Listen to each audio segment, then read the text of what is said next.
So I think without further ado, let's just go ahead and bring it out.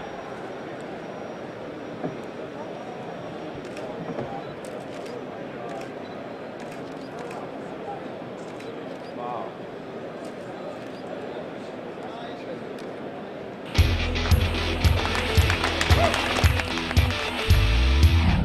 One of the coolest things about the SEMA show is there's a lot of unveilings of really amazing cars that have been fabricated and customized, and a lot of the new parts have been put on the cars. Well, we came to an unveiling of Bryan Fuller's 61 Impala, and you call it the Impaler, yes, is that correct? The Impaler. Did it hurt you many times? Or? Man car. It's ready to be impale you. Yeah? Well, you know. Tell me about the car. What was the beginning process? The beginning was, these cars don't stop very good. Okay. They've got an X-frame, which was really, it's great for passenger comfort, you know what I mean, which they broadcast back in the day. But the reality is you have nowhere to run exhaust. They don't stop very well. They don't handle. So what we did was decide to go ahead and put a Morrison chassis in it. Okay. So basically we had a custom frame built, and then we made a whole new floor. Okay. So that was the beginning. That makes the beginning. And you said you were relating this to a TV show for 2 years. This took about 2 years? Over 2.5 years, not quite 3, at pretty much full-time work. This car is unusual in that it is almost all hand fabricated. So it's almost all done with either sheet metal, tubing, manual millwork, manual lathe work.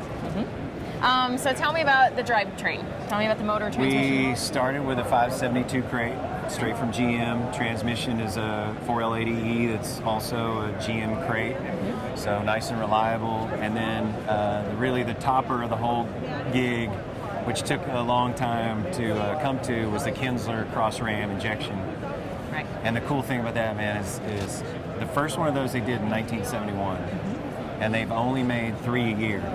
So there's about 121 of those, probably a lot in offshore and weird, things like that. But it's got a hidden fuel injection inside, and so it's pretty much like a one-off manifold. I mean, they make each one by hand for that car, for that client, which is a pretty freaky endeavor. You just don't expect an intake manifold to be a one-off handmade piece. Right. Well, it fits beautifully on top of the car. We really like it. Tell me about the interior. It's all kinds of little buttons and little things that you want to just play with. You do. You just want to push all those things, but they really. It's a very intricately designed interior. Steve is an airline consultant. That makes more sense. And so we decided to kind of start bringing in some aircraft pieces into it.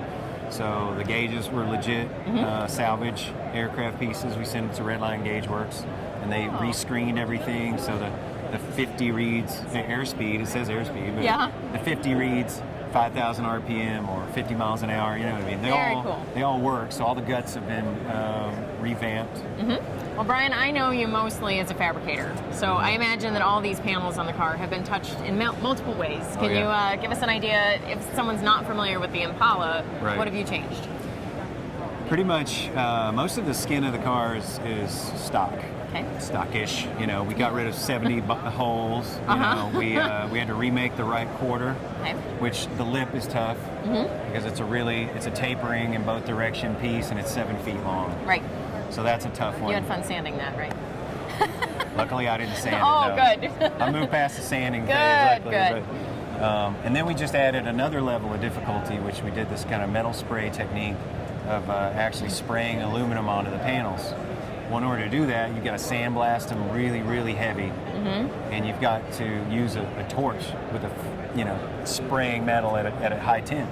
So now you've taken all those panels and moved them around and basically annealed them and made them like kind of loosey-goosey. Wow. So the texture, like on the bottom of the bumper, is not like a spray undercoating or something. You're saying you sprayed it's aluminum. metal. Okay. It's aluminum sprayed onto steel.